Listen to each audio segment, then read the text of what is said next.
Hai gengs, balik lagi di Yums Aquatic. Hari ini aku mau membahas nih, kalau aku tuh kemarin sempet nemu di komenan itu kayak gini, Kak, spill dong porsi pakan yang dipakai nih sama aku untuk menumbuhkan cabung. Jadi aku mau menjawab pertanyaan ini nih. Tapi disclaimer, aku mau jelasin dulu bahwa tiap keepers itu punya caranya masing-masing ya gengs. Dan aku nggak bilang cara aku tuh 100% paling bener, itu enggak juga, karena itu udah terbukti ya, teman-teman lain juga banyak nih caranya yang bisa untuk menumbuhkan cabung, itu enggak sama atau berbeda dikit atau bahkan beda sama sekali dari aku. Jadi kalian misalnya kalau cocok pakai cara aku tuh kalian boleh banget kalian tiru, atau misalnya kalian yang nggak cocok nggak diikutkan pun itu juga nggak apa-apa, karena ada banyak banget jalan menuju Roma guys. Dan kalian kalau misalnya mau kombinasi cara aku, jadi kalian mau ATM ya amati tiru modifikasi, itu boleh banget. Jadi langsung aja kita cus ke topik pembahasan. Jadi langsung aja ke topik. Untuk porsi aku menumbuhkan cabung atau aku mau menaikkan warna itu sebenarnya sama aja gengs. Konsepnya itu satu, pokoknya aku kasih makan setiap hari. Nah di sini karena aku nggak menggunakan pakan hidup, aku kan penggunaan makan di ikan aku untuk menumbuhkan cabung itu dua ya gengs. Satu, aku menggunakan jangkar pack yang sering banget aku kasih tahu ke kalian, karena ini bukan tentang dipromosikan atau kayak gimana, memang sebelum mempromosikannya aku sudah menggunakan ini. Nah terus yang satu lagi itu pellet. Nah penggunaannya itu gimana sih, karena aku menggunakan dua produk ini, jadi aku menjelaskan porsi yang aku gunakan untuk produk ini ya gengs. Jadi kalau misalnya aku kasih jangkar pack ini, itu tuh satu jangkrik satu hari satu ikan kayak gitu. Jadi ya setiap ikanku bakalan makan satu jangkrik itu satu hari doang. Nah terus kalau misalnya aku menggunakan pellet, aku kan juga ada tuh pellet yang aku pakai untuk numbuhin cabung, itu ya pellet superhero bunga itu. Ini juga ada produk yang baru yang lagi aku coba juga, yang ultimate, versi ultimate-nya itu juga sama sebenarnya, aku satu hari satu kali. Nah di sini satu butir satu kali ya gengs. Nah ini juga aku sesuaikan sama size ikan. Contohnya nih ya, kalau misalnya aku kasih jangkrik, ya kira-kira aku sesuaiin sama ukuran ikannya lah gengs. Kalau misalnya ukuran ikannya itu kayak gini ya, yang 20 cm ke bawah, aku kasih jangkrik yang segini. Tapi kalau misalnya ukuran ikan yang besar, yang kayak udah 20 up, ini aku nggak ngomong sampai size udah 40 ke atas, itu aku kasih jangkrik yang lebih besar kayak gitu. Nah terus kalau misalnya aku kasih ikan yang udah besar-besar nih, yang kayak udah 40 up sampai ke ukuran jumbo, ya karena jangkriknya cuma segini, ya aku sesuaikan sama badan ikannya. Jadi misalnya aku kasih 3-5 jangkrik kayak gitu. Penggunaan pellet pun sama. Kalau misalnya di ukuran size 2 yang ukuran sampai 10 sentian, itu kan ada pellet yang ukuran 1 mm. Nah itu tuh aku kasih 1 sampai 2 lah, kira-kira aja kebutuhan ikannya. Terus kalau misalnya yang udah di size mau ke 20 sentian, itu aku pakainya 1 butir pellet ini, tapi aku cari yang size-nya 3 mm.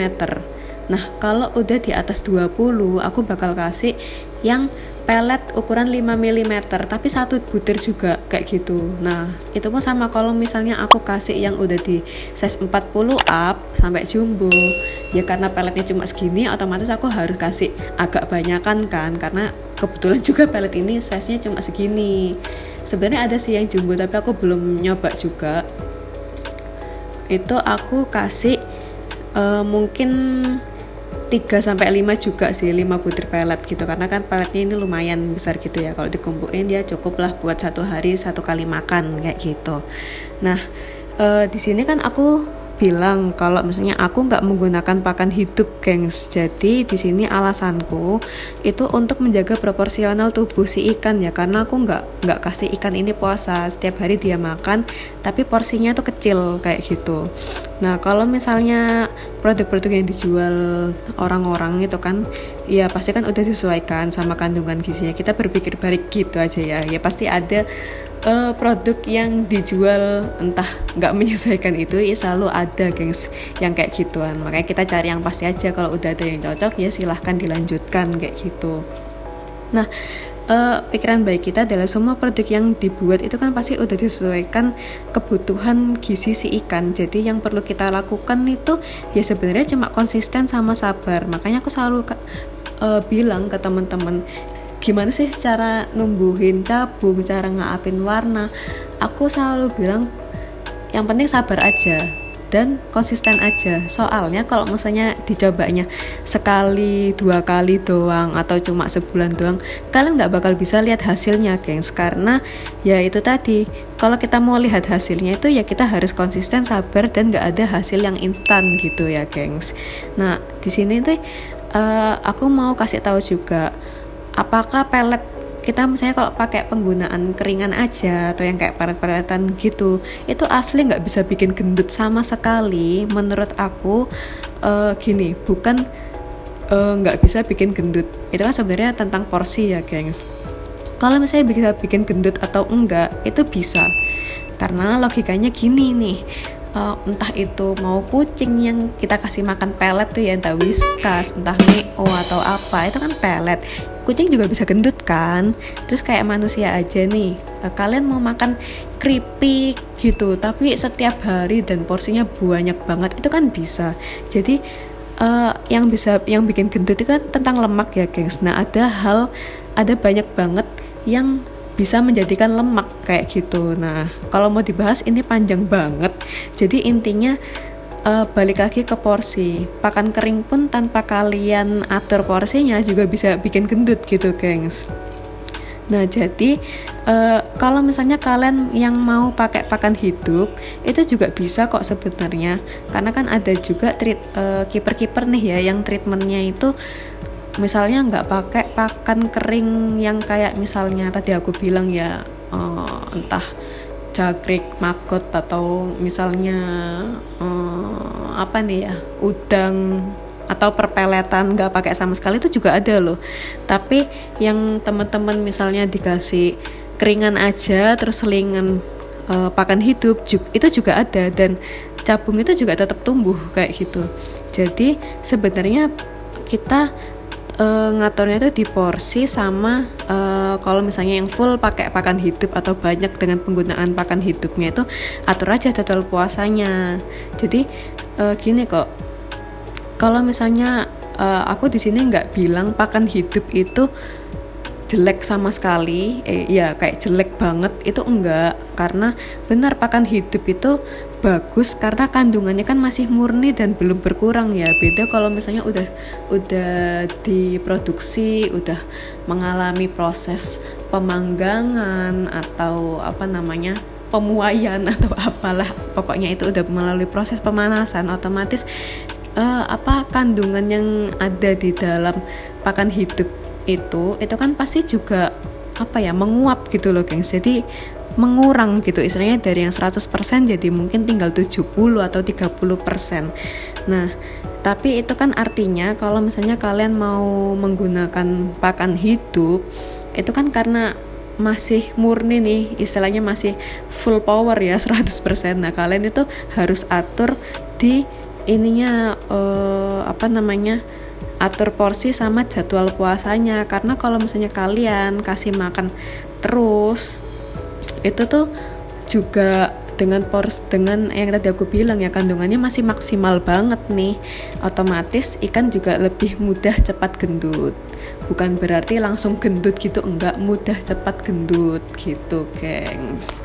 Nah sedangkan kan kalau misalnya kita mau treatment si ikan ini kan, kalau bisa itu yang udah ini karena ngomongin bunga ya, yang udah bunganya berontok banyak, tapi kalau bisa size ikan itu masih kecil atau misalnya masih proporsional, nggak terlalu gendut, kayak perutnya nggak gendut, lehernya itu kayak nggak ada punuknya juga tuh di atasnya kayak gitu gengs. Jadi yang bikin gendut kan lemak ya gengs. Nah kayak gitu. Nah terus ini aku pernah ya, ini sedikit cerita-cerita nih, pembahasan untuk spill porsi kan sudah nih ya gengs. Aku sedikit kita ngobrol aja, sharing. Pernah loh aku nemuin yang kayak gini, nggak ada nih yang namanya treatment tuh cuma bohong, pokoknya ikan dikasih makan terus aja. Oke, jadi gini ya gengs, menurut aku tuh tentang hal ini kayak gimana ya, oke nggak oke gitu. Jadi kita harus paham dulu nih, yang namanya treatment itu kan, treatment itu perlakuan ya gengs. Jadi kalian mau kasih dia model apapun, itu tuh perlakuan kalian ke si ikan. Jadi ya kalian yang mau kasih makan terus, itu kan itu perlakuan kalian yang kalian berikan ke ikan kan. Jadi itu namanya treatment kan, ya enggak sih? Nah jadi treatment itu kayak bukan sebuah life hack atau gimana ya, itu karena tadi aku bilang kiper itu punya caranya, punya cara dia mentreatment ikannya masing-masing dengan ya kebutuhan si ikan kayak gitu. Aku pun sebenarnya kalau misalnya mau kasih pakan hidup, mungkin aku bakal kasih pakan hidup kalau misalnya ikannya terlalu kurus. Tapi sejauh ini karena aku menggunakan nih menggunakan, udah nemu ya istilahnya, udah nemu rumusku sendiri untuk gimana ikan itu tetap bisa berprogres, tapi aku tuh si ikan itu nggak cepet nambah dan ikan juga nggak gendut. Nah makanya akhirnya aku nggak menggunakan pakan hidup sama sekali. Kalau dulu mungkin awal-awal aku masih perjalanan aku mencari rumus kayak gini kan juga banyak banget trial errornya, mengalami kegagalan itu juga sering. Yang kalian tahu kan aku berhasil doang semua ya, itu tuh juga enggak gengs, pasti ada juga yang nggak berhasil. Di situ pun aku juga menganalisa karena apa kok aku nggak berhasil pakai cara ini.